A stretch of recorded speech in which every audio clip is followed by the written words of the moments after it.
Bom, então continuando nossos exercícios a respeito de sistema BO e fator RH. Estou na página 15, exercício 1 das atividades propostas. Ele fala o seguinte: ao final da gravidez é comum haver pequenas rupturas placentárias que permitem a passagem das hemácias para o sangue materno.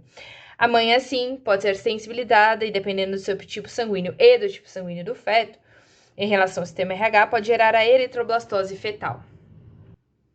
Nós vimos, então, que esse fator ele vai acontecer quando a mãe é RH negativo e o feto é RH positivo. Por quê? Porque na hemácia da mãe, tá? Nós não temos nenhum fator. E na hemácia do feto, nós temos aquelas proteínas D.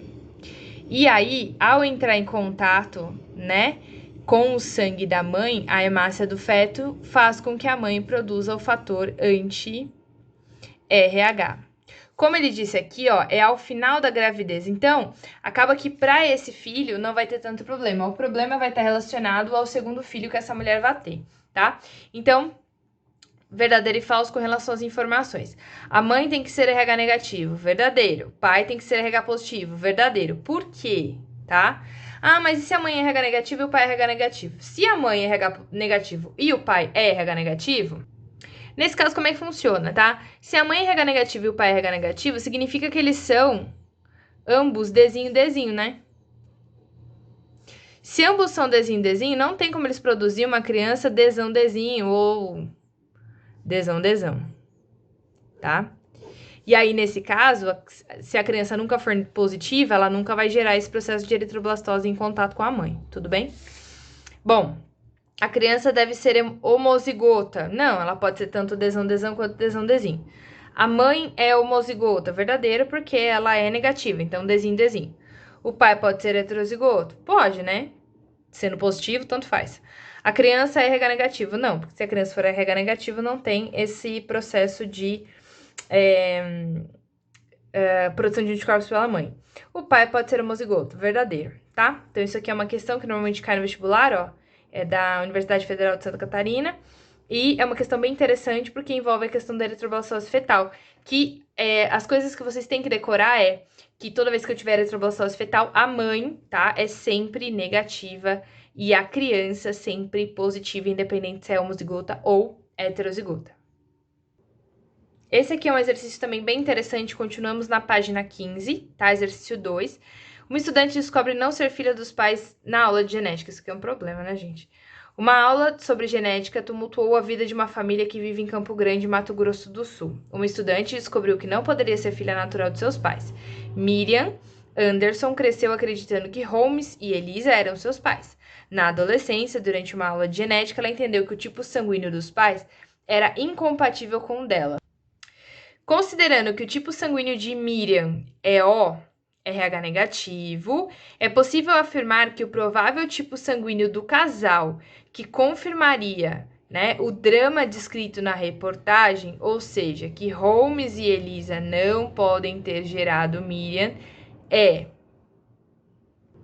Bom, vamos lá. Eu já assinalei aqui a resposta correta, né? Então, pai é AB e a mãe O, tá? RH positivo e negativo vai ficar em segundo plano aqui, mas o que eu quero dizer com isso? Por quê? Porque se o pai é AB e a mãe é O, a única possibilidade de crianças aqui seria crianças A ou crianças B, tá? E no caso de Miriam, ela é O. Com relação ao fator RH, isso vai depender muito se o pai for heterozigoto ou homozigoto para o fator RH, tá?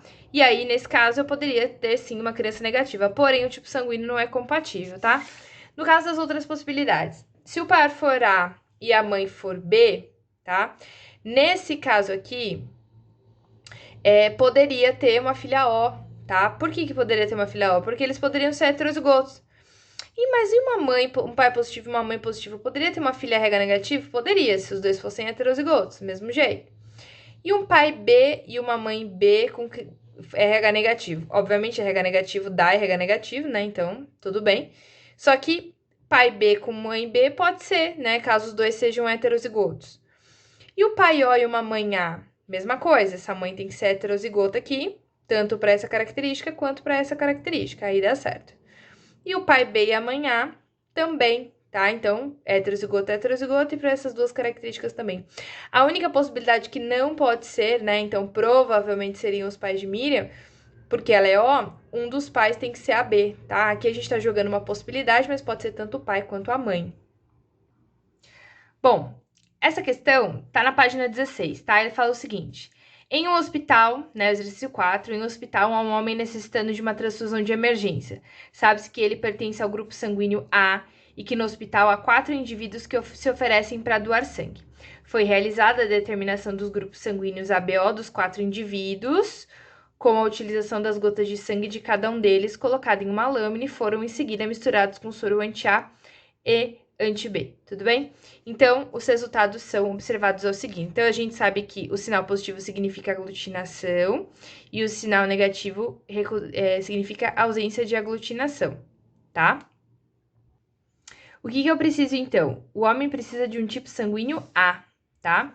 Então, se eu coloco soro anti-A aglutinou, o anti-B não aglutinou, esse indivíduo é o quê? E aí, pensem. A aglutinou, B não aglutinou, esse indivíduo é A, tudo bem? A aglutinou com soro anti-A, então eu tenho uma reação antígeno-anticorpo. Tenho a reação antígeno-anticorpo, esse cara é A, B. Não tenho reação com nenhum soro, né? Nenhum anti-A, anti-B, esse cara é O. Tenho a reação somente com o anti-B, esse cara é B. Tudo bem? Então, eu tenho os 3 indivíduos aqui. Se o cara é A, né? Se o cara referidamente aqui é A, quem que poderia doar para ele? Então, o doador universal, que é o indivíduo 2, e o do mesmo tipo sanguíneo que ele. Então, o indivíduo 1 e 2, alternativa A. Tudo bem? Respondam as perguntas abaixo e nós voltamos no próximo vídeo.